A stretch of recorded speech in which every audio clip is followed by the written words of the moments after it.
Welcome to the silver mines of Lavrion. The mines make me nervous. All those fumes can't be safe to inhale day in and day out. The Lavrion silver mines were discovered between Thorigos and Cape Sunion, near Athens. They were rich in the mineral galena and provided Athens with much of the silver necessary to mint its currency. Because of this, the mines were invaluable to the city, and the resources they provided helped turn Athens into one of the most powerful states in Greece. We will meet again after you've seen what the mines have to offer. Farewell for now, wanderer.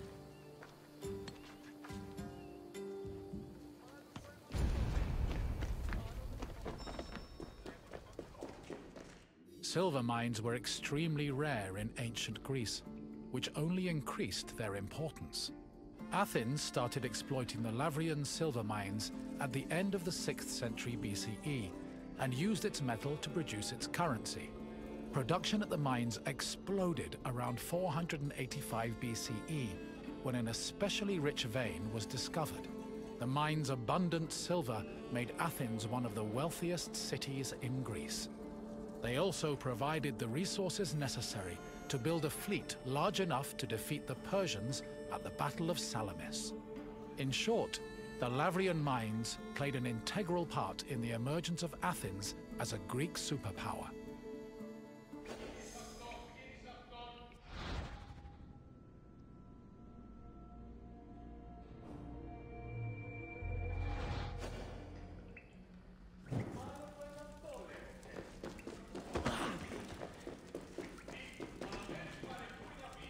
Exploiting the mine's resources required a lot of labor.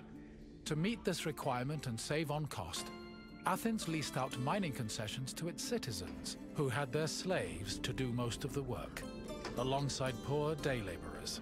In the 5th century BCE alone, there were anywhere from 10,000 to 30,000 people toiling in the mines of Lavrion. Together, the workers managed to produce an estimated 20 tons of silver per year.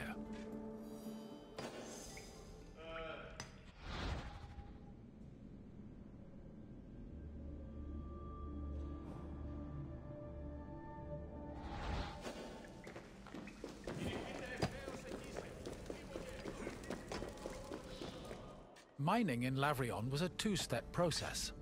First, the ore was extracted, and then it was refined. It took about 16 kilograms of raw ore to produce a single pure silver drachma of about 4 grams. Recovered artifacts from the mines provide some insight into the specifics of the mining process. Galleries were dug to follow the veins of ore. They were small and did not offer much space for the workers. They were also hand-cut, and it's believed that it took whole days to dig only a few centimeters. Once the galleries finally reached the veins, the ore was extracted and then crushed on mortar stone to prepare it for washing.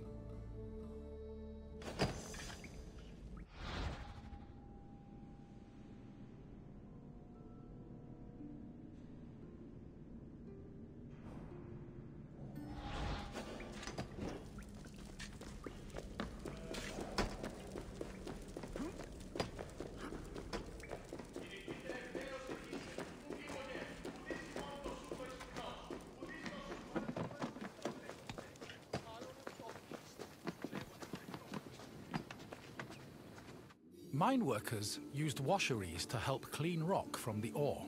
The washing process required a large supply of water, but Lavrion was an infamously dry region. To compensate, cisterns were built in the mining area to collect and conserve seasonal rainwater. Once enough water had accumulated, workers poured it into wooden troughs containing rock and ore. The water's flow separated the lighter grains of rock from the heavier ore, which was caught in depressions at the bottom of the trough. The newly cleaned ore was collected for refinement, and the water was redirected back into a tank to be reused later.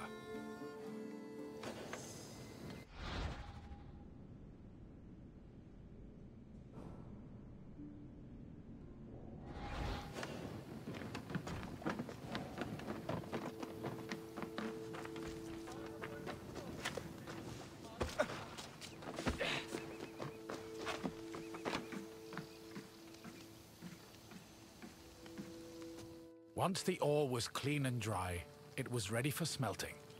Its purpose was to isolate the silver in the ore.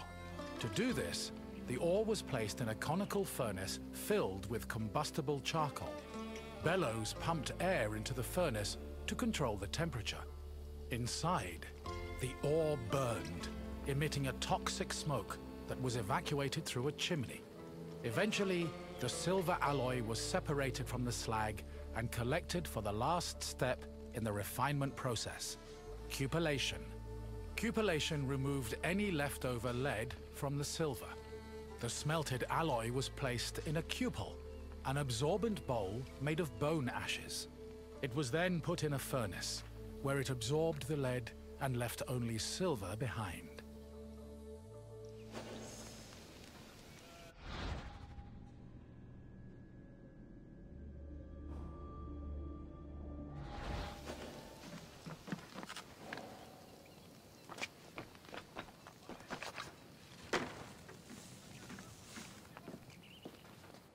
While the mines of Lavrion belonged to Athens, the city frequently leased them to private citizens who exploited the site for anywhere from 3 to 10 years. These citizens enlisted slaves and poor day laborers to carry out most of the work. The workers had a very low life expectancy, about 3 to 5 years, due to the hazardous working conditions. The dangers they faced included toxic lead vapor in the air and lung-choking dust in the galleries. However, they were fed well enough to keep up their work, and their combined labor managed to produce an estimated 20 tons of silver a year.